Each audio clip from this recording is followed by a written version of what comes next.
여러분, 요즘에 여름에 굉장히 더워서 많이 힘든데요. 날이 더울 때에는 물속에 푹 잠기게 되면 참 시원할 것 같죠. 휴가를 갈 때 대부분 위험을 무릅쓰고 계곡으로 가는 이유가 그 시원함 때문에 그렇습니다.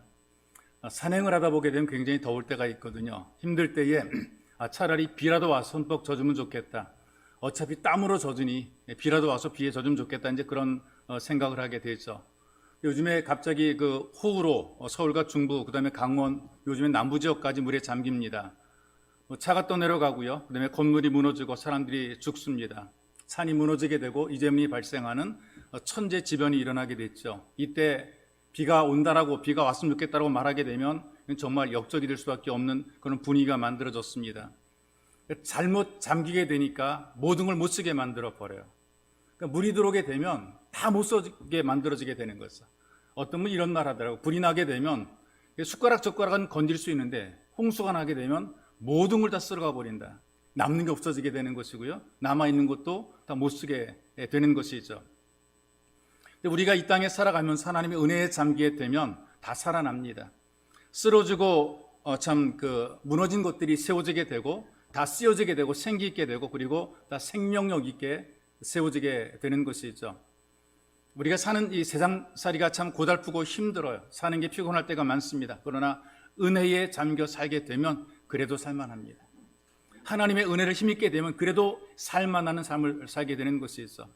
우리 하나님께서 여러분들에게 은혜의 자리를 펼쳐 놓으시고 와서 풍성히 누리라고 말씀을 하십니다. 이 은혜의 자리에는 소망을 가지고 살아가는 사람들이 은혜를 누리게 됩니다. 그리고 주어진 삶들을 감사와 감격으로 받아들이게 되는 것이죠. 어떤 분들 예수 믿으면서도 마음속에 좀 부담이 있는 분들이 있습니다.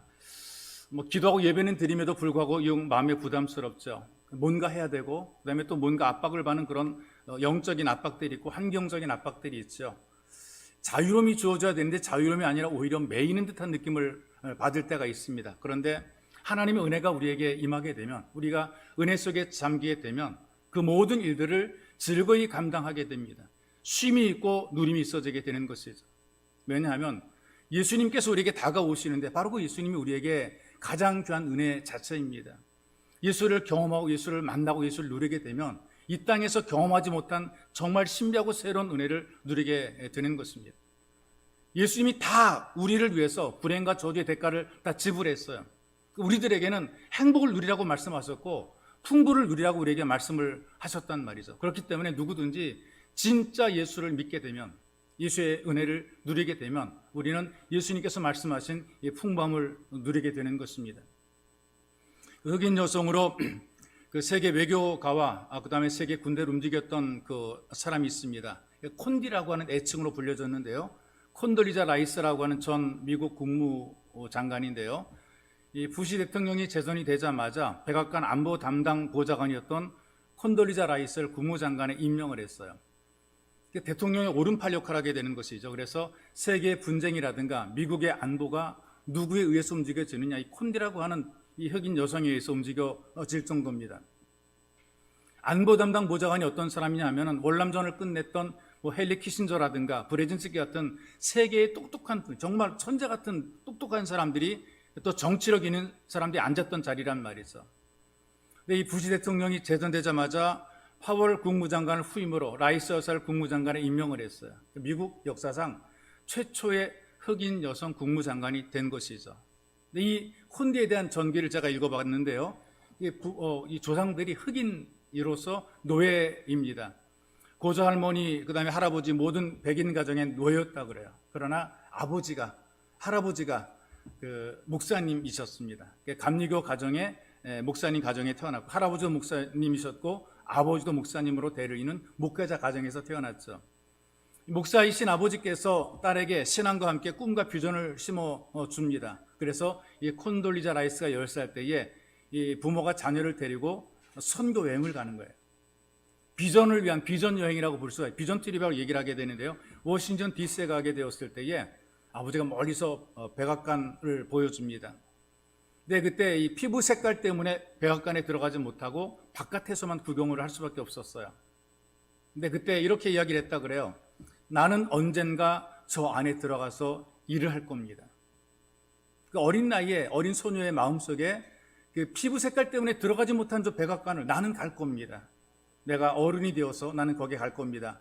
그리고 열심히 공부를 해서 스탠포드 대학의 교수가 되었고, 그 어린 때로부터 25년이 지나 35살이 되었을 때에 미국 역사상 처음으로 안보담당 보장으로 임명하고 4년 후에 최초의 국무장관으로 임명이 됐습니다.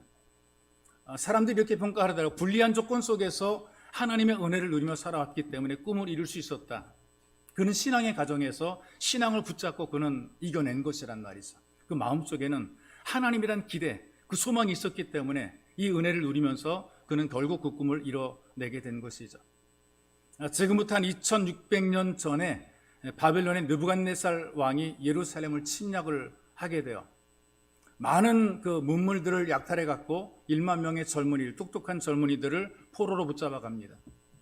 그래서 똑똑한 사람을 데려다가 자기 휘하에서 가리켜서 그들로 하여금 제국에 충수하는 자들로 만들고 왕에게 충수하는 사람으로 만들기 위해서 그들을 교육하는 것이죠. 그때 끌려간 포로 가운데에 25살의 젊은이인 에스겔이 함께 끌려간 것입니다. 25살에 끌려가서 30이 되던 해에 하나님께 부름을 받게 됩니다. 하나님 말씀이 그에게 들려지게 되고, 그리고 노예로서 고통받고 시달리는 이스라엘 백성들에게 내가 전하는 메시지를 선포하라 라고 하는 하나님의 말씀을 듣고 그는 선지자로서 하나님의 메신저로서 활동을 하게 됩니다. 이 에스겔의 메시지를 보게 되면 용기와 희망을 주는 것, 그 메시지를 선포하는 것이죠. 우리는 예레미야 선자를 같은 포로의 눈물의 선자라고 이렇게 별명을 붙여주죠. 그 다음에 그 소선지 가운데 아모스 선자를 정의의 선지자라고 그래요. 부당한 사회에 그리고 정권에 그 다음에 바르게 어떤 재판하고 바르게 정찰하고 외쳤던 이 아모스 선자를 정의의 선자라고 이렇게 정의를 하게 되는데, 에스겔은 어떤 이름이 붙여지게 되느냐? 소망의 선지자. 사방을 둘러보아도 좋은 것, 나아질 것 하나도 없는데 그런 속에 소망의 메시지를 선포하는 거죠. 그렇게 소망의 메시지를 선포하는데 비극적인 일이 또 벌어지게 됩니다. 이 바벨론 군대가 다시 예루살렘을 침공해서 다 파멸시켜버렸어요. 완벽하게 파멸시켜버렸어요. 왜 그러냐면은 시드기야라는 그 왕이 이 바벨론에 고분고분하지 않았단 말이죠. 그래서 군대를 보내서 이 시드기야를 잡아서 두 눈을 뽑았습니다. 손발을 묶어가지고 비참하게 끌고 가는 거죠. 이런 모습을 보는 백성들은 완벽하게 절망합니다. 조국이 없어졌습니다. 돌아갈 땅도 없어지고 말았단 말이죠. 백성들이 절망과 울고 또 울었단 말이야. 특별히 포로로 잡힌 사람들은 갈 곳이 없는 거예요. 그들의 조국이 사라져버리고 나라가 아예 사라져버리고 말았어요. 그러니 어디로 갑니까? 울고 울 때에 이 에스겔에게는 설상가상으로 아내가 세상을 떠났어요. 소망을 계속 선포했었는데 나라는 나라대로 망했죠. 집안은 집안대로 풍비박산되죠. 말이 아닙니다. 그러나 그런 개인적인 절망 가운데서도 하나님이 주시는 메시지를 백성들에게 선포합니다. 이럴 때일수록 우리가 소망을 포기하지 말자. 서로가 서로를 붙잡아 주자. 이럴 때일수록 전능하신 하나님 의지하고 우리가 힘있게 일어서자라고 외쳤어요. 근데 절망에 아무것도 들리지 않고 보이지 않았던 백성들이 말씀을 듣기 시작하는 거예요. 여러분, 그 큰 문제가 딱 닥치게 되면 앞이 캄캄해지게 되죠. 안 보이게 되고요. 아무 소리도 들리지 않게 돼요. 누가 뭐라 그래도 아무 소리도 안 들려요. 지금 큰 일이 났는데 내 앞길이 지금 막막한데 누가 뭐라고 하는데 아무 소리 안 들리는 거죠. 이때는 절망인데요. 그런데 이런 절망 속에서 에스겔이 선포하는 말씀이 들려지기 시작하는 것이죠. 그 위로의 메시지, 격려의 메시지를 듣고 백성들이 회복이 되기 시작하는 겁니다. 바로 그런 메시지 가운데 하나가 오늘 이 본문의 환상이죠. 이 환상을 그 내용을 관찰하기 전에 우리에게 주는 이 교훈이 좀 필요하다고 생각이 됩니다. 이게 어떤 거냐면은 실패를 겪고서도 좌절하지 않고 용기와 희망을 가진 사람들에게 하나님의 은혜가 임한다는 것입니다. 절망입니다. 실패했습니다. 낙심밖에 할 것이 없습니다. 그런데 그럼에도 불구하고 하나님이 계시니 우리는 일어설 수 있고, 내가 부르시는 하나님이 계시니 내게는 아직 소망이 있어라는 그 믿음을 버리지 않게 되면 하나님 은혜가 그런 사람에게 임하게 되는 거죠. 조국이 망했습니다. 포로로 끌려가 고생합니다. 그런 처지에 아내의 죽음, 가정이 무너지게 됩니다. 이런 비극 속에서 백성들을 위로하는 것은 하나님을 더 가까이 합니다. 그랬더니 하나님께서 이런 에스겔을 붙들어서 귀하게 쓰는 것이죠. 또 중요한 한 가지가 뭐냐면 자기가 아픔과 절망의 상처를 가지고 있기 때문에 백성들의 아픔과 상처를 어루만질 수 있는 영향력 있는 메시지가 선포됐다는 것이죠. 불의의 사고로 한쪽 다리를 자른 사람에게 찾아가서 손을 붙들고 그만하면 다행이라, 다리 두 개가 하나가 사라졌는데 그래도 그만하면 다행이라고 위로했더니 화가 난 그 상대편이 너도 한번 다리 잘려볼래? 그랬대요. 너도 한번 다리 잘려볼래? 그런데 두 다리가 없는 사람이 찾아와가지고 그래도 그만하면 다행이라고 위로했더니 함께 손 붙들고 울었다, 이런 그 얘기를 듣게 됩니다. 나보다도 힘들고 어려운 사람, 절망 속에 있는 사람이 위로하게 되면, 그 고통을 경험한 사람이 위로하게 되면 그것은 감동적으로 다가오게 되어 있어요. 그런데 그런 고통도 경험하지 않고 말로만 위로하는 것은 우리에게 와닿지 않게 되는 것이죠. 그런데 바로 이 에스겔은 자기가 절망과 아픔을 경험했고요, 그런 절망과 아픔 속에서 소망을 가지고 믿음을 선포했을 때 백성들이 그 메시지를 듣게 된 것입니다. 우리가 이 땅에 살면서 은혜를 받게 되니까요, 저는 쓸모없이 보이지만 그러나 쓰임받게 됩니다. 아무것도 아닌 것처럼 보이는데 은혜를 받으니까 쓰임받게 되는 것이죠. 그런데 은혜가 없게 되면 유능해도 쓰임받지 못하는 거예요. 놀라운 재능이 있더라도 제대로 쓰임받지 못하는 거예요. 부족해도, 좀 시원찮아도, 재능이 없더라도, 가진 게 없고 배운 게 없더라도 하나님의 손에 붙잡히게 되면 그 사람은 귀하게 쓰임받게 되는 것이죠. 그래서 우리가 은혜 속에 빠져야 되는 것입니다. 오늘 에스겔이 본 환상을 보게 되니까 복잡하게 이런저런 얘기를 많이 했지만 은혜 속에 빠져 들어가는 것이 살 길이라고 하는 것을 보여주는 것입니다. 이 에스겔의 환상을 보기 전까지 유대인들의 현실은 절망 그 자체거든요. 근데 하나님께서는 에스겔을 통해서 성전에서 흘러내리는 그 강물의 환상을 지금 보여주는 것이란 말이죠. 이스라엘을 회복시키시려는 하나님의 위로와 소망의 메시지를 환상으로 보여주는 것입니다. 이건 지금 우리들에게도 적용이 된다고 생각이 돼요. 예수 믿어요. 영적으로 무기력하게 살고 있어요. 이런 무기력한 신자들에게, 성도들에게 주는 하나님의 메시지입니다. 가슴이 메말랐습니다. 형식적으로 예배를 드리는 것은 은혜에 대한 감각이 이제는 없어요. 은혜에 대한 감동도 없어요. 그런 사람들에게 들려지는 생명의 메시지란 말이죠. 은혜를 베풀어 주어도 은혜 없이 살겠다라는 이런 현대 성도들에게 주시는 하나님의 사랑의 메시지입니다. 우리가 인생 살아갈 때에 다른 것 바라보지 않고 눈앞에 현실만 보고 살아가죠. 이익만 보고 살아가죠. 절망하고 답답해하는 그런 사람들인데, 그런 사람들에게 주시는 하나님의 해법, 은혜 속에 잠기게 될 때 문제가 해결된다는 것입니다. 내 인생과 내 삶 속에 은혜가 넘치게 되면 우리는 모든 걸 극복해낼 수 있는 힘을 갖게 되는 것입니다. 그래서 여러분, 예수를 믿으면서 그냥 믿지 마시고 은혜를 기대하고 소망을 가지시기를 바랍니다. 내 하나님이 우리 아버지신데 내게 은혜를 베푸시리라, 나를 잘되게 만드시리라는 이 기대감을 가지고 우리가 예수를 믿어야 되는 것이란 말이에요. 환상이 아무에게나 보여집니까? 은혜를 기대하는 사람에게 환상이 보여지는 거예요.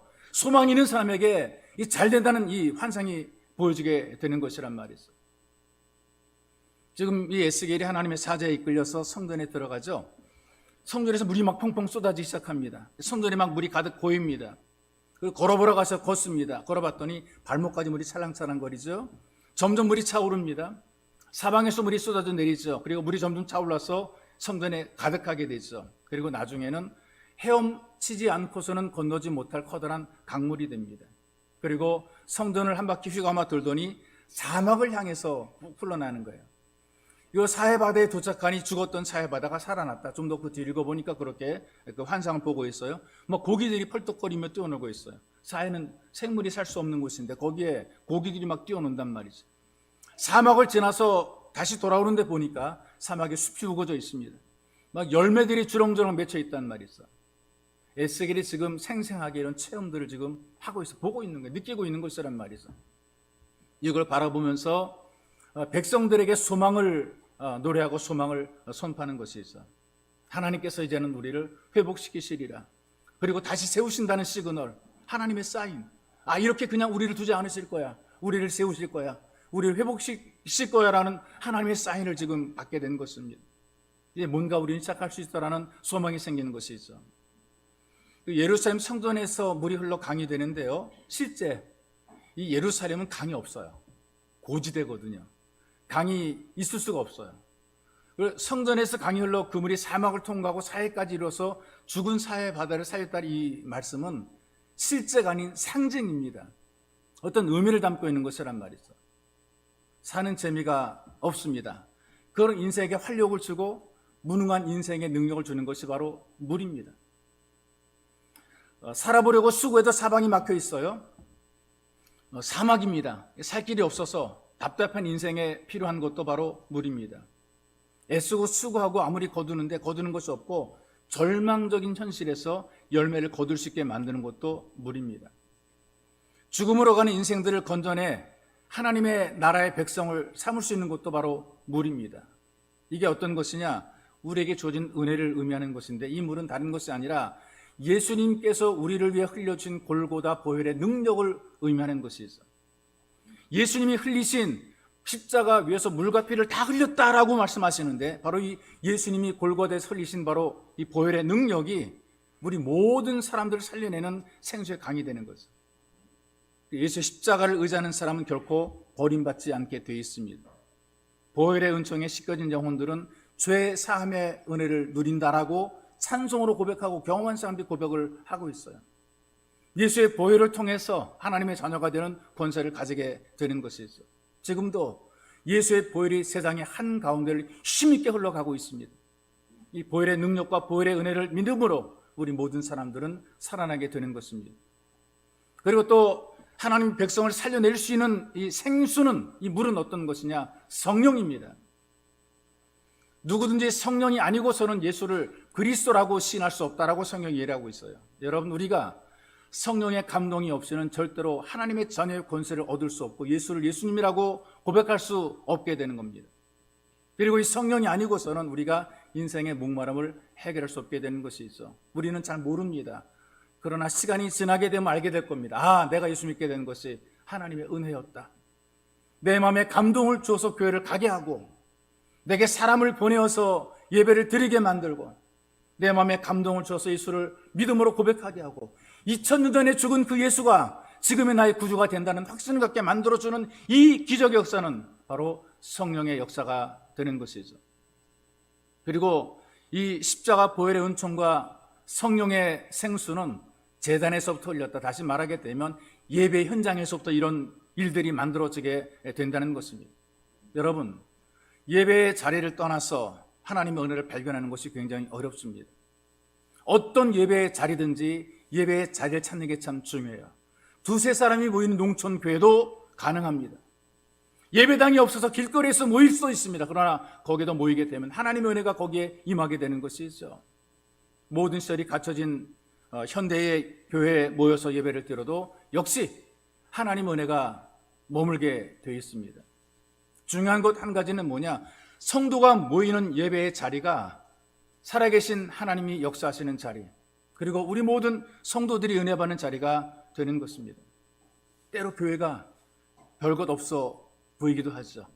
세상의 건물이 더 훨씬 더 위대하고 어떤 세상의 시설이 탁월합니다. 그래서 예수 믿는 사람들을 바라봐도 별로 대단한 사람 없어 한심해 보이기도 하고요.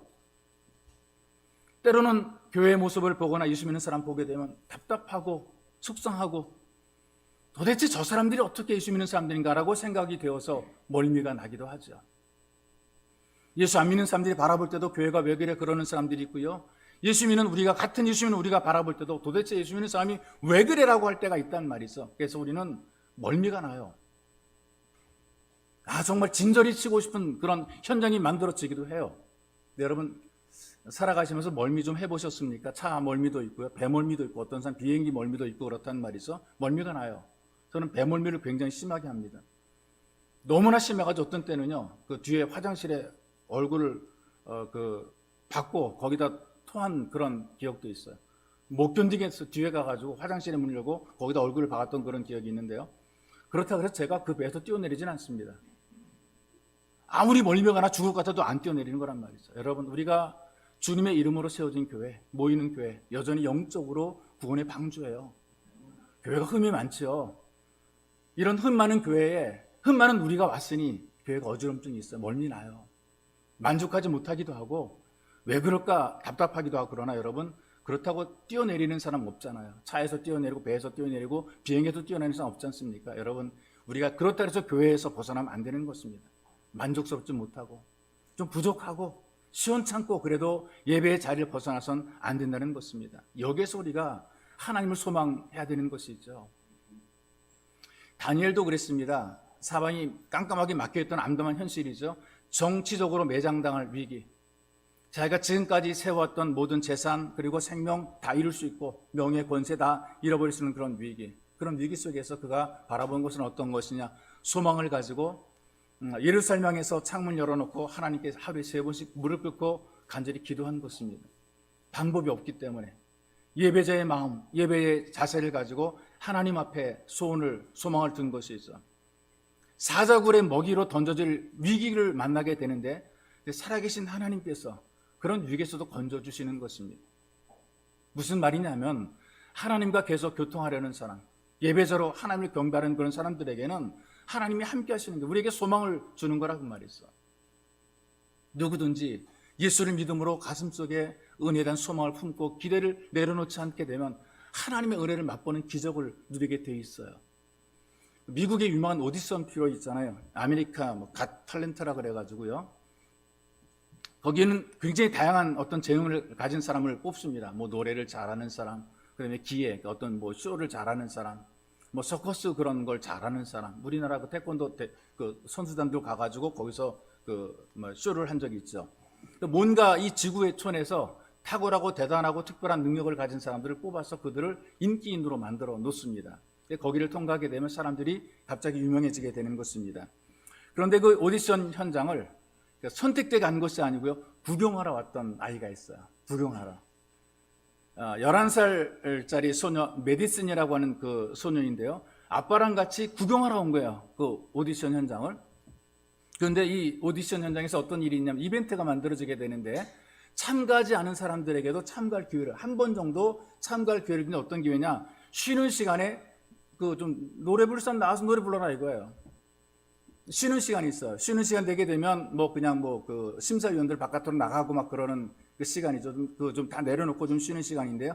그때 한번 노래 불러봐라라고 하는 그런 시간인데, 그때 이 11살짜리 메디슨이라는 소녀가 권유를 받고 노래를 부르게 됩니다. 머뭇머뭇하는데 해봐라고 사람들이 막 얘기를 해요. 꼬마가 왔으니까 어른들이 노래 막 박수 치고 노래하러 권했어요. 그리고 심사위원들 중에도 한번 해보라고 권했어요.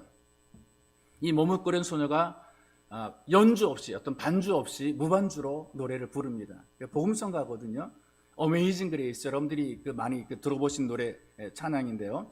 그 소리 얼마나 듣기 좋은지 나같이 가엾은 죄인을 구해 주었어요. 한때 나는 방황했지만 지금 찾았어요. 눈이 먼 적도 있었지만 지금은 볼 수 있어요. 내 마음의 두려움을 알게 하신 것도 바로 은혜였고, 내 마음의 두려움을 거두어주신 것도 바로 은혜였어요. 그 은혜가 나타났다는 것이 얼마나 소중했는지, 내가 처음 믿는 순간부터 많은 위험과 고생과 유혹을 지나 나는 결국 여기까지 왔습니다 라고 하면서 열장을 했는데, 심사위원이 쉬는 시간에 바깥에 나가려고 하다가 그 노래소리를 듣고 돌아온 거예요. 다시 돌아왔어요. 모든 관객이 감동입니다. 그 소리를 듣던 심사위원도 마음이 움직여졌어요. 소위 말하는 황금 스위치가 켜지게 되고 $100만 상금으로 받게 됐어요. 정상적으로 연출하는 사람이 아니기 때문에 이런 기회가 주어지게 되는데, $100만 우리 돈으로 얼마냐? 한 11억 6천만 원? 이거 세기도 힘든 엄청난 돈 아닙니까? 11억 6천만 원. 이걸 받고 나서 심사위원장이 물어봅니다. 우승 상금 $100만 뭘 할 건가라고 물어봤어요. 그랬더니 이렇게 얘기를 합니다. 암 연구를 해서 아버지를 도와주고 싶어요. 지난 9년 동안 이 아버지가 대장암을 앓고 있는데 지금 대장암 4기라는 것이 있어. 그런데 이 아이가 아빠의 병상에서 이렇게 소망적인 신앙의 노래를 불러주면서 하나님 앞에 기대를 버리지 않았고 소망을 잃지 않았어요. 이 아이에게 기적이라는 거 아니겠어요?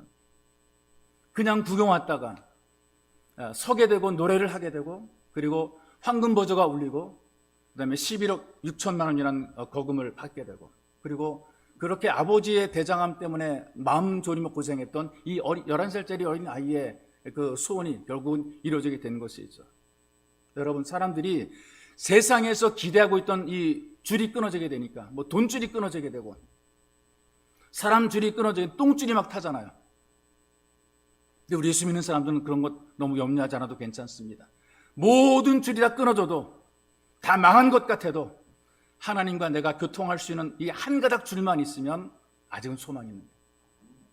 내가 하나님을 부를 수 있고 하나님의 은혜가 내게 임했다라는 이 믿음을 가지고 살게 되면 우리는 아직도 아름답게 인생을 노래할 수가 있는 것이죠. 하나님의 은혜를 기대하고 소망을 가진 사람들은 지금 고난을 당하고 있지만 반드시 일어서게 될 것입니다. 지금은 어두운 터널을 걸어가지만 반드시 찬란한 아침의 태양을 맞이하게 될 것입니다. 지금은 실패했지만 그러나 반드시 성공하게 될 것입니다. 그래서 여러분들이 어떤 환경에 있든지 은혜를 기대하면서 결코 소망을 저버리지 마십시오. 하나님께서 여러분들의 삶을 도와주시기를 주님의 이름으로 축복합니다. 그리고 더 깊은 은혜의 자리로 나아가십시오. 왜?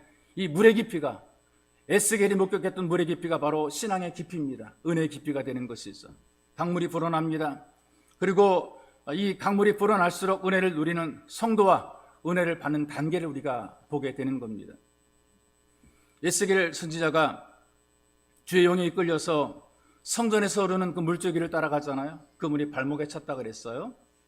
발목까지 물이 찼다라고 하는 것은요, 은혜를 받기는 했는데 그 정도가 어디까지 오냐, 발목에 정도밖에는 오지 않은 것이죠. 신앙의 초보라고 볼 수가 있겠어요? 예수를 믿는다고 하지만 그러나 아직은 강력하게 성령의 지배를 깨닫지 못하고 살아가는 신앙, 내 의지가 강하고 내 경험이 훨씬 더 중요하고 그리고 내 생각이 더 앞장서고 내 고집으로 살아가는 신앙의 상태, 여전히 세상이 좋은 것이죠. 하나님의 은혜보다 세상이 좋은 것. 예수를 믿긴 하는 것 같은데 예수님의 그 향기를 풍기지 못하는, 예수 믿는 사람의 모습을 가지지 못하는 것, 좀 뭔가 오락가락하는 그런 모습을 보이죠. 적당히 발 담그고 있다가 부담되면 발 빼는 것이고요. 또 발 빼고 오래 있으면은 불안하니까 또 슬며시 발 담그기도 하고요. 이런 상태의 신앙이죠. 그래서 하나님 베푸신 어떤 죄사함의 은혜도 깨닫지 못하고 말씀을 통한 격려도 제대로 받지 못하고 살아갑니다. 하나님의 사랑이 내게 있다, 나를 사랑한다, 이거 제대로 잘 느끼지 못해요. 보기에는 잘 믿는 것 같은데 겨우 이 은혜의 그 발목에까지 찬 은혜로 담갔다 뺐다 하는 그런 정도의 수준에 있단 말이죠. 그러니 이런 분들이 참 그 위기를 만나니까 정말 죽을 맛입니다. 발목에 발목만 은혜 속에 담고 있게 되면 이런 사람들을 보게 되니까 더 깊은 자리로 들어가는 것을 부담스러워해요. 왜냐하면 뭔가 내가 더 많이 해야 될 것 같고 내가 더 많은 짐을 져야 될 거라서 나 이 정도까지만 하고 더 이상 안 할래라고 생각하는 분들이 있어요. 이게 막의 속임수죠. 더 깊이 들어가야 되거든요. 믿음이 없을수록, 은혜를 모를수록 문제가 짜는 것들이 자꾸 문제가 되고 시험거리가 되고 힘들게 만들어요. 시험 당했다라는 말을 자주 한단 말이죠. 그런데 보세요. 더 헌신되고 더 깊은 은혜의 자리로 들어오게 되면 커 보이던 문제가 작아지게 됩니다. 전에 어려움에 눌려 살았지만 은혜 받게 되니까 어려움을 오히려 밟고 일어서는 그런 신앙으로 살게 되는 겁니다. 마귀는, 사탄은 그냥 거기에 그대로 머무르라 그래도 그 정도 괜찮다 머무르라 그러는데 주님께서는 들어오라, 더 은혜 깊은 자리로 들어오라고 부르시는 거예요. 은혜 깊은 자리로 들어가게 되면 죽을 것 같은데 죽는 것이 아니라 놀라운 기적을 남들이 경험하지 못한 기적을 체험하게 되는 거예요. 해보면, 가보면 달라지게 돼 있어요. 근데 왜 우리가 이걸 못 체험하느냐? 안 가보니까, 해보지 않으니까 이걸 체험하지 못하는 거죠. 근데 그래도 겨우겨우 움직여서 하나님 은혜가 무릎까지 차오르거든요. 무릎까지 차오른 은혜의 상태를 경험하는 분들이 있죠. 더 깊은 은혜의 상태로 들어가긴 했는데 거기 머무르면 안 되는 것입니다. 더 나가야 되는 것이거든요. 무릎까지 차오르게 되면 더 나갈 수 있는 자리예요. 그러나 절대로 안심해서는 안 되는 자리예요. 가만히 서 있으면 넘어지기 쉬운 자리예요. 영상에서 보게 되니까 그 어떤 여학생 둘이 가다가 물이 불어가지고 한 친구가 넘어져서 그 물살에 쓸려 내려가는 그런 모습 보고 막 건지려고 애쓰는 그런 모습이 영상에 나온 적이 있죠. 강남에서. 근데 그게 물이 많이 차서 그런 게 아닙니다. 얼마큼 물이 차게 되면 넘어지냐? 무릎까지 물이 차게 되면 위험한 거예요. 무릎 정도 차게 되면 그때는 그 물에 쓸려갈 수 있는 그런 위기에 있게 되는 거예요. 내가 의지를 가지고 움직이지 않게 되면 물에 그냥 그대로 쓸려가게 돼 있단 말이죠. 더 깊은 은혜의 자리로 나가야 돼요. 나 은혜 받았어라고 좋아하고 가만히 있으면 안 되는 것이고, 더 깊은 은혜의 자리로 나가지 못하면 넘어지게 돼요. 시험지게 돼요. 더 발전하지 못하게 되는 거죠. 그 다음에 나가게 되니까 물이 허리까지 차 올랐더라 이렇게 얘기를 한단 말이죠. 은혜의 단계가 그 정도 올라갔다는 거예요. 예수 믿는 게 재밌다는 것이죠. 신앙의 맛을 좀 알게 되는 것이란 말이에요. 그래서 좀 뭔가 일도 하고 그 다음에 또 교회 섬기기도 하고 직분도 가지고 있고 이게 허리 정도까지 차게 되었을 때에 어느 정도 자기 고집도 꺾어지게 되고요. 속상한 일이 있어도 좀 참게 되고 그렇게 되는 것이죠. 은혜를 누리며 사는 사람들을 보게 되니까 은혜에 잠긴 만큼 누리게 되는 거예요. 은혜에 잠긴 만큼. 믿음이 없다라고 이렇게 생각하게 되는 것은 그만큼 은혜의 자리에 들어오지 않고 있다는 얘기예요. 맴돌다가는 얼굴. 그냥 맴돌다가 그냥 가버리게 되는 거죠. 더 깊이 들어와야 되는데 거기 들어오지 않게 되니까 그러는 거죠. 근데 하나님을 체험하는 것도요, 그 자기 수준, 은혜의 수준에서 체험하게 되는 거예요. 발목에서 체험하기도 하고, 무릎까지 차오르는 거 체험하기도 하고, 허리까지 차오른 상태에서 하나님 은혜를 체험하게 되는 것입니다. 머무르면 안 된다는 얘기죠. 난 됐어가 아닙니다. 우리는 죽을 때까지 속된 말로 두 눈에 흙이 들어갈 때까지 우리는 가야 되고 믿어야 되는 거야. 우리 역할과 도리를 다해야 되는 거야. 나는 두 눈에 흙이 들어갈 때까지 이 믿음 지켜내리라 이런 마음과 이런 각오를 가지고 살아갈 때에 하나님의 은혜가 여러분들에게 머물게 되고 더 깊은 은혜를 체험하게 되는 것입니다. 여러분들이 머물러 있는 신앙이 아니라 은혜를 따라 세워지는 신앙이 되시기를 주의 이름으로 축복합니다. 더 깊은 은혜 속에 푹 빠짐으로 세워지는 신앙이 있단 말이 있어. 자, 이 초대가 계속되고 있잖아요. 주일마다 초대가 돼요. 새벽마다 초대가 되고 있단 말이죠. 이렇게 하나님께서 은혜의 물이 넘치는 곳에 우리를 초대하고 계시는데 은혜 속에 잠기면 결코 부족함이 없거든요. 우리가 세상에서 발을 떼면 길이 없을 것 같거든요. 처음 예수 믿을 땐 그래요. 그리고 내가 붙잡고 있던 거 놓게 되면 정말 망할 것만 같아. 이거 놓으면 나 죽어. 믿음에 들어오게 되면 놓아도 살고 그 다음에 발을 떼도 충분히 살게 되어 있습니다. 그러니까 발목의 은혜를 누리게 될 때는 내가 원하는 만큼만 믿잖아요. 원하는 만큼만. 순종하는 것도 내가 원하는 만큼만 순종합니다. 교회로 오다가 세상이 부르면 얼른 돌아가요. 그러다 무릎의 은혜를 누리게 되면 기도할 때는 충만한데 세상에 나가니까 여전히 근심 걱정, 유혹에 미끈거리며 살아간단 말이죠. 잘 나오던 예배도 슬금슬금 빼먹기도 하고요. 무릎까지 차게 되면 이렇게 신앙생활을 하게 돼요. 오다가도 부르면 가는 것이 바로 이 무릎의 은혜란 말이죠. 근데 허리에 은혜에 차게 되면 봉사도 하고 헌신도 하고 은혜를 깨닫게 됩니다. 그런데 문제는 보는 사람이 많고 칭찬하는 사람이 있으면 좋아하게 되는데 아무도 안 알아주는 거예요. 내 봉사와 내 헌신과 내 수고를 아무도 알아주지 않고 그럼 섭섭한 생각이 들게 되고 서운한 마음이 들게 되죠. 그래가지고 이것 때문에 시험 드는 경우들이 많아요. 일 잘합니다. 잘 섬깁니다. 역할도 잘 감당합니다. 그런데 꾸준히 계속해서 알아봐주고 칭찬해주고 격려해주고 이것이 안 되게 되면 혹시라도 누군가 내 한 일을 몰라주게 되면 서운한 생각이 들게 되고 섭섭한 생각이 들게 해서 소위 말하는 목사님들이 부흥사 목사님이 했던 말 섭섭막이라고 얘기를 하죠. 그 막이 또 들어와가지고 좀 사람 굉장히 힘들어지게 되는 것입니다. 그런데 은혜에 잠기게 되니까요, 내가 지금 사는 게 감사고 감격입니다. 다른 거 아무것도 없고 내가 지금 사는 게 감격이란 말이죠. 그러니 기쁘게 섬겨 봉사는 내가 남보다 더 많이 하는 것, 이게 은혜고 이거에 감사한 거예요. 나로 하여금 일하게 하고 나로 하여금 봉사하게 하고 나로 하여금 헌신하게 하고 이게 은혜고 이게 감사라. 그래서 더 기쁜 마음을 가지고 더 많이 봉사하죠.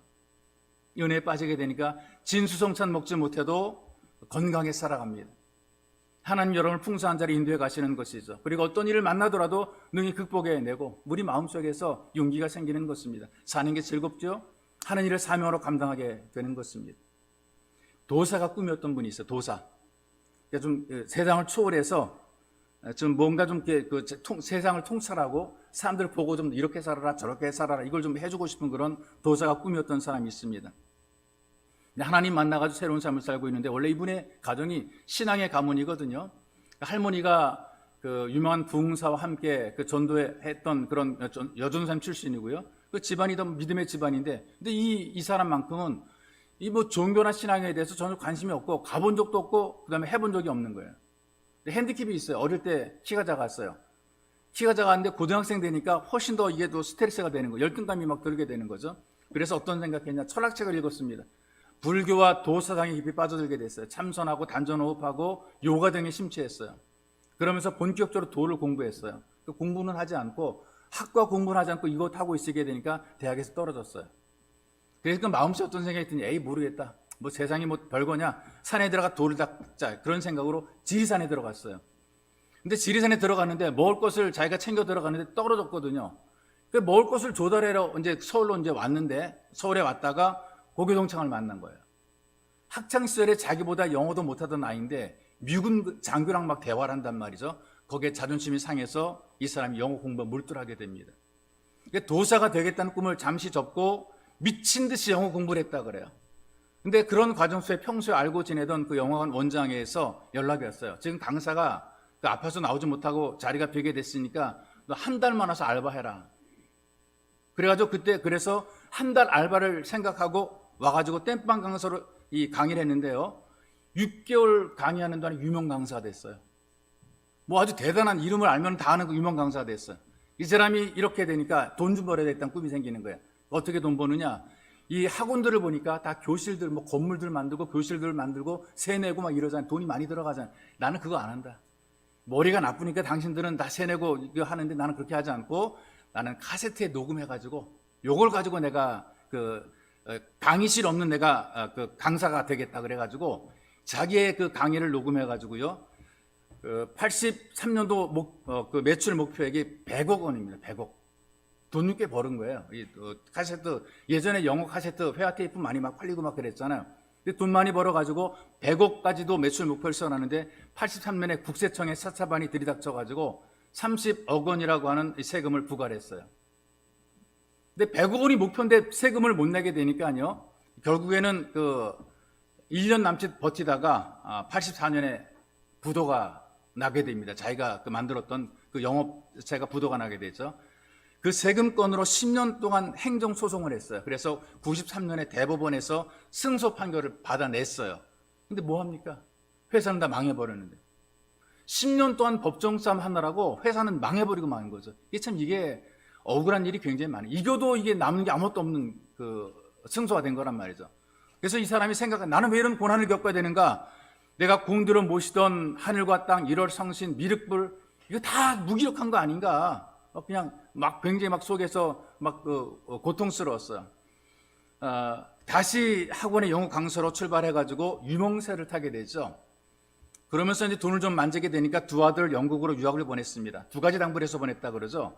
첫째로 서양식 시대로 오지 말아라. 나 서양 며느리 맞는 거 나 싫다. 두 번째로는 서양신 믿지 말아라. 기독교 신앙 갖지 말아라. 이 두 가지를 보냈어요. 그런데 큰아들이요.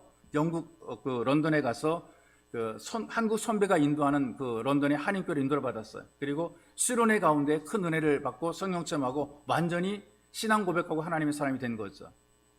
아들이 군에 가기 위해서 이제 귀국을 했습니다.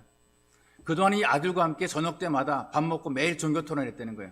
아들은 왜 예수를 믿어야 되는 걸 계속해서 이야기합니다. 자기는 다 쓸데없는 짓이라고. 나를 봐라. 내가 1월 성신을 뭐 다 믿었지만 나 이거 망한 거 봐라. 종교 다 쓸데없는 짓이다. 근데 이제 계속해서 이제 논란하다가 아들에게 지는 거예요.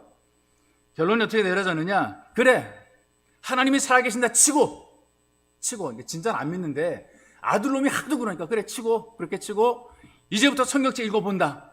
네가 막 읽어본다. 그런데 단 교회는 가지 않고 나 혼자 단전호흡하면서 공부하겠다. 아들한테 그렇게 얘기를 한 거예요. 근데 그 말들은 아들이 이렇게 얘기를 합니다. 아빠, 휴대폰에 성능이 아무리 좋아도 기지국이 없으면 통화가 안 되잖아요. 기지국이 없으면. 기지국에 나가지 않게 되면 통화가 안 되는 거예요. 그러니까 성경 혼자 그러고 앉아 들여다보는 거 이게 아무 의미가 없어요. 계속해서 아들이 권유하니까 아버지가 결심한 그래 좋아. 나 이번 주부터 기지국 나가기로 하겠다. 기지국. 교회라고 하지 않고 기지국 간다 그랬어요. 그렇게 교회를 다니기 시작해서 2년쯤 지나게 되니까요. 자기를 지배했던 무속의 껍질이 깨지기 시작합니다. 그리고 내가 사는 것은 오직 내 죄를 씻어주신 그래서 십자가에 달려 나를 대속하신 예수를 받아들이는 이 길밖에 없다는 것을 깨닫게 되었다. 이거 고백했어요. 2000년도 말에 얼마 안 됐잖아요. 2000년도 말에 한밤중에 무릎을 꿇고 예수님을 주님으로 영접하는 거예요. 예수님 정말 나의 주님이십니다. 진실로 예수님은 나의 주님이십니다. 그리고 진짜 하나님의 자녀가 됐어요. 그 후에 죽은 영어 살리기라는 영어 교육의 혁명을 일으켰어요. 이분이 여러분들이 잘 아는 정철 선생님입니다. 정철. 영어 학원 아주 굉장히 유명해. 정철. 이분이 강력한 불신자였었는데 은혜가 잠기게 되니까 주님께 쓰임받는 정철로 변화가 되는 것이 있어. 이분이 만든 영어 성경 교재가 교육관에서 공짜로 사용되고요. 이분이 강의할 때에 아주 공식적으로 전도를 해요. 영어 성경을 가지고 영어를 가리키게 되니까 공식적으로 신앙의 이야기를 막 하는 거죠. 정말 주님께 쓰임받는 예수를 전하는 귀한 사람으로 바뀌어지게 된 것입니다. 여러분, 우리가 예수를 믿으면서 예배 출석에 게으르다고 생각이 되면 발목에 은혜를 달라고 간절히 기도해야 돼요. 기도에 열심이 없다면 무릎에 은혜를 달라고 기도해야 되는 거예요. 충성에 열심이 없다면 허리에 은혜를 달라고 기도해야 되는 거예요. 더 나아가서 더 크신 은혜에 푹 빠져 살기 우리가 간절히 소원해야 돼요. 그러면 어디를 가든지 무슨 일을 하든지 나도 살고 너도 살고 가정도 살리고 직장도 살리고 사업도 살리고 이웃도 살리고 그리고 모든 자식들이 살아나는 신비한 하나님 은혜를 체험하게 되는 것입니다. 여러분 모두가 다 은혜에 푹 빠지시기를 주의 이름으로 축복합니다. 기도합시다. 기도할 때에 은혜를 좀 기대해 봅시다. 와서 그냥 예배 드리고 갔다 참석했다 이게 아니라 하나님 나도 좀 불쌍히 여겨주십시오. 나에게도 은혜를 좀 베풀어 주십시오. 내가 어렵습니다. 내게 하나님의 손길을 좀 펴주십시오. 이런 간절함으로 주님 내가 예수 믿고 내가 하나님 아버지라 부르니 내게는 아직 소망이 있습니다. 하나님의 은혜를 기대하고 소망을 버리지 마시기를 여러분들이 간절히 기도하시고 더 깊은 은혜의 자리 내가 지금 아직 발목입니까? 무릎까지 갈 수 있도록 무릎입니까? 허리까지 갈 수 있도록 좀 은혜에 푹 잠겨서 안 되는 것 되게 만드는 기적을 누리며 살아갈 수 있는 이 간절함이 되게 있도록 여러분 간절히 기도하기 원합니다. 우리가 간절해야 돼요. 나는 주님의 은혜로 살아가야 되겠다는 나는 주님 없이는 못 살다는 이 간절함이 우리에게 있어야 되는 거. 그리고 더 깊은 은혜 속에 잠겨서 나도 살고 너도 살고 가정도 살고 직장도 살고 내 주변의 모든 걸 살리는 복의 통로로 쓰임받게 주여 나를 도와주옵소서. 이렇게 여러분들이 간절히 기도하기 원한다. 함께 기도하겠습니다. 살아계신 아버지 고맙고 감사합니다. 우리를 불쌍히 긍휼히 여기셔서 은혜의 자리 예배의 자리에 불러주시고 하나님의 은혜를 힘써 살아갈 수 있도록 우리를 인도해 주신 주님 너무나 고맙고 감사합니다. 원근대 주님 우리가 예배를 드렸다 교회에 왔다 갔다는 곳으로 끝나지 말게 도와주시고 하나님 나도 은혜를 기대하게 도와주시옵소서. 하나님의 은혜가 내게 머물게 도와주옵소서. 나를 불쌍히 여겨주시옵소서. 하나님의 손길이 내게 임하게 만들어 주옵소서. 내 삶 현장에 주님 찾아와 주시고 내가 부르는 주님이 나와 함께 하시기를 원하며 소망합니다. 힘들어도 어려워도 절망감들이 따라도 우리가 포기하지 말고 낙심하지 말고 주의 이름을 부르면서 우리가 다시 한번 일어설 수 있도록 주님 우리를 도와주시옵소서. 더 깊은 은혜의 자리를 사모합니다. 하나님 우리 마음속에 간절함을 주옵소서. 진수로 간절함을 주시옵소서. 하나님 은혜 속에서 살아갈 수 있도록 좀 더 내가 주를 누리며 살아가리라. 하나님을 경험하리라. 은혜를 누리며 살아가리라. 나도 치유받으리라. 나도 회복이 되리라. 하나님 간절한 소망을 품고 기도하게 만들어 주시옵소서. 하나님 아버지 원합니다. 우리가 은혜 속에 잠겨서 하나님 은혜 속에 잠겨서 주의 은혜로 살기를 간절히 원하오니 주여 우리를 긍휼히 불쌍히 여겨주시고 하나님께 소원을 두고 살아갈 때 간절함을 가지고 기도할 때 우리 모두를 위로하며 격려하소서. 힘있게 세워주시옵소서. 살아계신 아버지가 원컨대 주의 은혜에 잠긴 삶이 되게 만들어주시고 은혜에 잠겨서 내가 힘있게 살아나고 남도 살릴 뿐 아니라 가정과 직장과 사업도 살리고 또 내 이웃과 내 주변의 모든 것을 살리는 놀라운 은혜의 삶을 살아갈 수 있도록 은총을 덧입혀 주옵소서. 은혜 속에 잠겨서 신비한 주 은혜를 누리며 살기 원합니다. 회복이 되게 하시고 치유가 되게 만들어 주시고 길이 보여지게 도와주시고 하나님이라 격려를 받아서 우리 속에 뜨거운 열정이 솟아날 수 있도록 주님께서 은혜를 덧입혀 주옵소서. 안 되는 것 되게 만들게 주님께서 은혜를 덧입혀 주옵소서. 하나님 모든 두려움들이 물러가게 도와주시고 이 두려움을 통해 주 은혜가 우리에게 함께하는 이 놀라운 능력을 체험할 수 있도록 주님 우리를 붙잡아 주옵소서. 예배의 자리가 은혜의 자리인 줄 깨달아 예배의 자리를 찾게 하시고 사모하게 도와주시고 예배의 자리를 통해 더 놀라운 주의 능력을 체험하도록 주님 붙잡아 주옵소서. 보배로 오신 예수님의 이름으로 기도하옵나이다. 아멘.